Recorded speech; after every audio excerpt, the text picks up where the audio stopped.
a aula de hoje a gente vai falar sobre a competência 5 da redação do Enem. Qual é a proposta, o que os avaliadores esperam do examinando, quando ele observa lá na conclusão, na proposta de intervenção. O diálogo de hoje a gente vai fazer um pouquinho, digamos assim, um enunciado do passo a passo, de como a gente pode melhorar para conseguir lá os nossos 200 pontos. Porque não esqueça que a nossa perseguição aqui, o que a gente quer? Redação nota 1000. Então nós já vimos que a competência 1, eu escrevendo dentro dos padrões da gramática, dentro da pontuação, acentuação, dentro da língua, dentro da formalidade da língua, eu tenho os meus 200 pontos. Já vi que na competência 2, se eu conseguir apreender o que o texto quer, o que a proposta de redação me convém, né, eu consigo recortar ali a minha tese, eu tenho os meus 200 pontos. E é exatamente essa competência 2 que deslancha as outras três, que é, né, a competência 3, 4 e 5. Quando a gente fala um pouquinho dessa competência 5, ela diz o quê? Avalia a capacidade do candidato em apresentar uma proposta de intervenção para o problema abordado, respeitando os direitos humanos. Lá no curso, né, no nosso curso Redação Nota 1000, a gente começa os módulos falando um pouquinho sobre isso. Qual é a intenção do avaliador, quais são as matrizes curriculares propostas pelo edital do Enem, o que o avaliador constrói todo o entendimento. E existe digamos assim, um elo lá que permeia todo o texto. Qual é? Direitos humanos.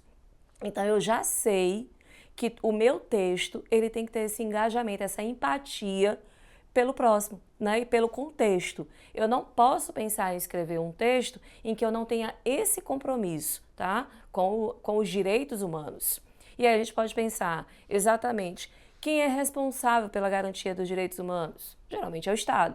A gente fala aí como sendo uma premissa da nossa Constituição Federal, temos dentro das cláusulas pétreas. Então, todo esse diálogo, por isso que quando a gente diz lá, falar do agente, mas nos próximos discursos a gente reitera. A gente vai sempre ter a ideia do agente como sendo, né, o Estado, geralmente. Geralmente o Estado, né, em seu caráter federal. Né, por isso que eu falei que geralmente. Então, essa proposta deve ser detalhada e incluir os seguintes elementos. O que será feito, necessariamente eu preciso propor uma ação, né, que seria lá a minha intervenção. Quem fará, né, que eu comentei há pouco, e como será feito, o modo, o meio com que a gente vai desenvolver essa ação. Qual o efeito dessa ação, né, a finalidade, lembre-se que sempre tem um porquê das coisas, e os detalhes, que esse aqui é exatamente o plus, que vai diferenciar aí os teus 200 pontos nessa competência. Os detalhes para viabilizar a proposta. Pois bem, no nosso primeiro momento, a gente falou a ideia lá da introdução, que a introdução, ela precisa, né, apresentar para a gente a tese, né, trabalhada. Qual é ali o recorte específico do tema em que nós vamos desenvolvê-lo. Depois passamos para a ideia dos argumentos. E ali na introdução eu posso também apresentar os argumentos que vão ser arrolados. E aí, quando a gente parte para a argumentação, né, para o desenvolvimento, os argumentos eles precisam ter esse engajamento, né, em termos de coerência e coesão, lá dentro dos recursos linguísticos que a gente esmiuça lá no nosso curso. E a gente entende que esse caminhar da apresentação da tese, da argumentação da tese, precisa chegar a uma conclusão, né? Precisa chegar a uma solução. E é o que a gente vai chamar de intervenção. Então, se eu tenho a responsabilidade de achar uma solução, de achar uma intervenção, qual que é o primeiro passo que eu tenho que fazer? Identificar o problema. Né? Por isso que a tese é encaminhada aí por esse recorte, né, do tema de uma forma específica. Analise o tema da redação e identifique o problema central que você está abordando. Não esqueça que eu estou falando do engajamento de direitos humanos, então é sempre um problema aí de um cunho que revela algo, né, alguma dor social. Proponha uma solução. Sugira uma ação que busque solucionar ou mitigar o problema identificado. Né? Então a gente tem a ideia de identificar o problema, que está lá desde a nossa compreensão de tese, e dentro dessa compreensão de tese a gente vai argumentar, né? Nós vamos argumentar sobre esse problema e no final a gente vai solucionar o problema. É isso que diz aqui a minha competência 5. O que espera de você na competência 5? Uma proposta de solução. Ainda, né, nessa proposta de solução, eu tenho os elementos que não podem, né, ser, né, negligenciados. Eles necessariamente precisam aprender a aparecer. Na falta de qualquer um deles, os teus 200 pontos foram diminuídos. Né? De qualquer um. Não precisa ser, professora, mas eu coloquei a gente, eu coloquei a ação, mas não coloquei a gente. A gente perdeu aí, já de saída, 80 pontos, tá bom? Então, não esqueçam que na conclusão, que ali é a minha proposta de solução, a minha intervenção, eu preciso, né, determinar esses elementos. Qual deles? O agente. Quais são eles, né? O agente, que é quem será responsável por realizar a ação. Exemplo, o governo, a sociedade civil, as empresas, etc. Mas não esqueçam que toda a sociedade civil, toda a questão empresarial, ela tem um cunho maior, que é o nosso ordenamento jurídico. Por isso que eu falei no início aqui do nosso vídeo que o Estado ele está sempre associado aí como o agente, né? Ele tem sempre ali a sua responsabilidade e os outros poderiam entrar como coparticipantes. Um outro, a ação, né? Só voltando, e o Estado, eu não me refiro só ao executivo, tá bom? A gente pode falar também das autarquias, né, das fundações, de outros agentes que têm responsabilidade pública. Bem, falando da ação, o que? Então eu já sei quem, né, que é o agente, o que é a ação, será feito para resolver o problema. E aí, implementação de políticas públicas, campanhas de conscientização. Se eu pensar que a responsabilidade, por exemplo, é da escola ou é de uma fundação, então essas campanhas de conscientização elas são muito bem-vindas como ações. O modo, né, como será realizada a ação, né, o modo e o meio. Por exemplo, meios de leis, recursos financeiros, parcerias, eu tenho que ver uma viabilidade para a execução dessa ação. Então, já entenderam que aqui eu tenho 3 pronomes interrogativos chaves para a solução da minha intervenção. Quem, o que e como, né? Quem é o agente, o que é a ação e como é o modo, né, ou o meio. E a gente não pode esquecer, né, o meu último pronome, que é qual. Qual será o impacto? Que aí o meu elemento é exatamente o efeito, a finalidade dessa ação, né, a finalidade dessa solução dada. Qual será o impacto da ação na solução do problema?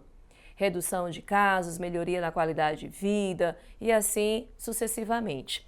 Então vejam que a minha intervenção ela precisa estar bem arredondada, né? Quando eu falo bem arredondada, ela tem que estar ali fechada, ela tem que estar amarrada, não pode deixar nada solto. Agente, ação, modo, meio, efeito, finalidade. Sempre isso, né?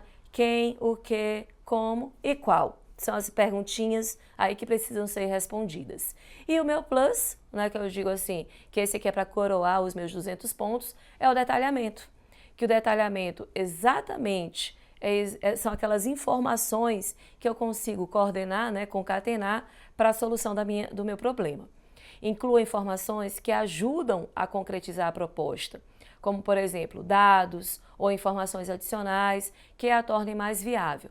E eu não estou falando que esse detalhamento é um resgate lá do meu repertório sociocultural previsto dentro do desenvolvimento, tá bom? Isso aqui é algo próprio para a conclusão, para a intervenção. Pois bem, fora, né, a apresentação desses elementos, fora a gente entender que tem que solucionar o problema da tese, né?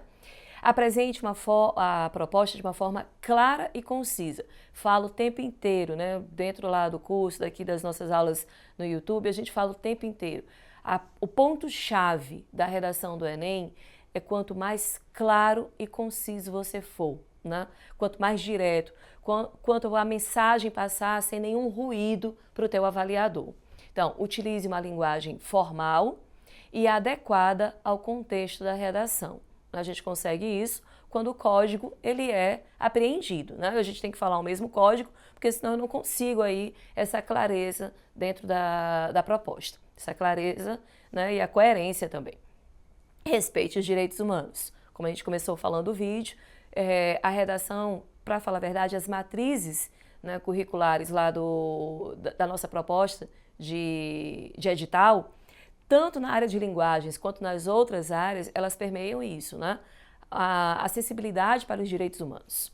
Então, a proposta ela deve ser ética e responsável, evitando soluções que violem os direitos humanos.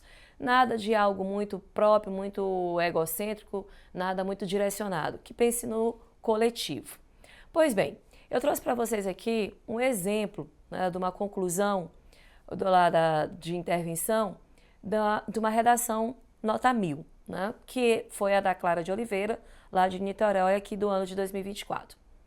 Portanto, torna-se evidente que os desafios advindos da área educacional e da nação devem ser amenizados. Vejam que ela retoma aqui qual foi o problema, né, colocado, a proposta de redação colocada. Diante disso, urge que o Ministério da Educação, órgão encarregado do ensino brasileiro, execute a melhoria do lecionamento sobre a história africana e a importância de suas heranças como uma perspectiva aprofundada e protagonista frente ao recorte europeu. Está me dizendo aqui o agente, né? Isso deverá ser feito por meio, e a ação, né, que é o lecionamento. Isso deverá ser feito por meio da maior capacitação dos docentes. Como é que a gente vai conseguir essa solução? E da universalização do conteúdo nas escolas, com a finalidade, a fim de atender a BNCC, né? Toda a nossa orientação das diretrizes nacionais da educação. Ademais, cabe ao Ministério das Comunicações, olha ali a outra proposta de agente, mediante propagandas periódicas nos veículos midiáticos, além da outra ação, elucidar o povo sobre a temática e desconstruir mentalidades preconceituosas. Espera-se, assim, que haja a valorização dessas contribuições culturais no Brasil, como em Pantera Negra. Ela faz uma alusão, né, ao início do texto, quando ela usa todo, digamos assim, o repertório dentro do Pantera Negra. Aqui, a gente até, diga assim, ela se reutiliza, né, de um repertório anterior, mas só a fim de clareamento, né, só a fim de retomada, porque ela consegue articular agente, ação, finalidade e meio, até de forma reiterada, tá bom? Só para vocês verem como a gente consegue colocar informações lá contidas, né, dentro da redação, né, do corpo de redação, que da introdução ou do desenvolvimento, sem necessariamente, né, empobrecer o texto. E um outro exemplo é do Danilo Oliveira, né, de São Luís do Maranhão. Infere-se, portanto, que as políticas públicas ineficazes e as falhas educacionais configurem-se como os dois desafios para a valorização da herança africana no Brasil. Esse, inclusive, ela está mais apresentada, o recorte da tese, né? Está bem aqui, muito visível o nosso problema. E ainda, nessa ótica, o governo federal, quem é o agente, órgão máximo responsável pela ordem social, deve ampliar as políticas públicas, olha a minha ação, existentes, tornando-se mais eficazes, por intermédio, olha o meu meio, de uma aliança com o governo estadual e o governo municipal, com a finalidade de aumentar a produção, as oportunidades e a representatividade das pessoas pretas.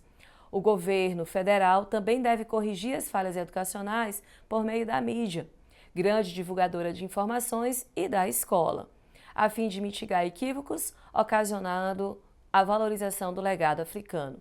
Logo, o país possuiria, bem aqui o meu detalhamento, uma estrutura melhor para dialogar com a herança da África, longe da padronização impositiva ocorrida durante o ciclo do ouro no século XVIII.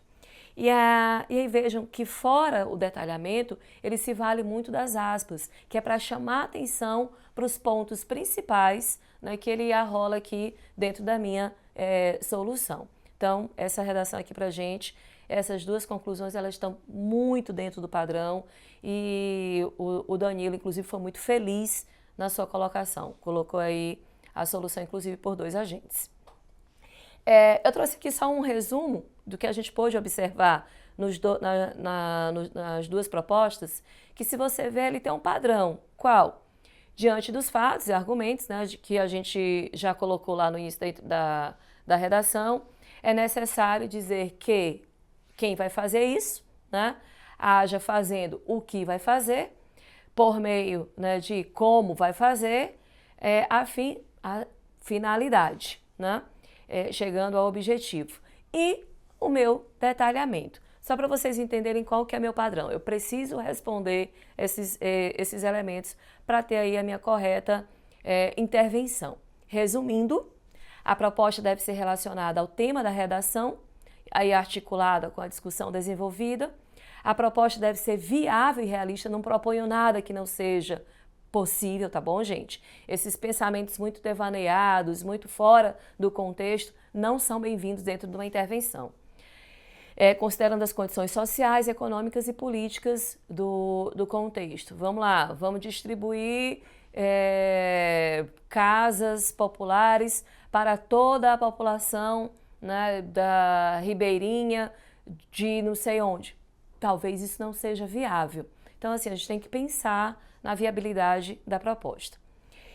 A proposta deve ser original, mostrando que o candidato não está simplesmente repetindo informações, mas sim apresentando uma solução criativa e inovadora. Isso, inclusive, recai lá na minha outra competência, na competência 4, quando exige autoria, né, do texto.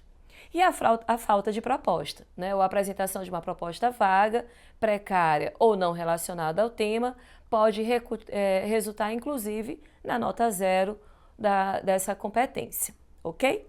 Então, assim, queria que vocês, com essa competência 5, se preocupar, diga assim, se você articular bem a tua intervenção, lá o teu último parágrafo, você já conseguiu os nossos 200 pontos, né, garantido, respondendo só quem, o que, como, para quê, né, fora um detalhamento, ok? Até a próxima!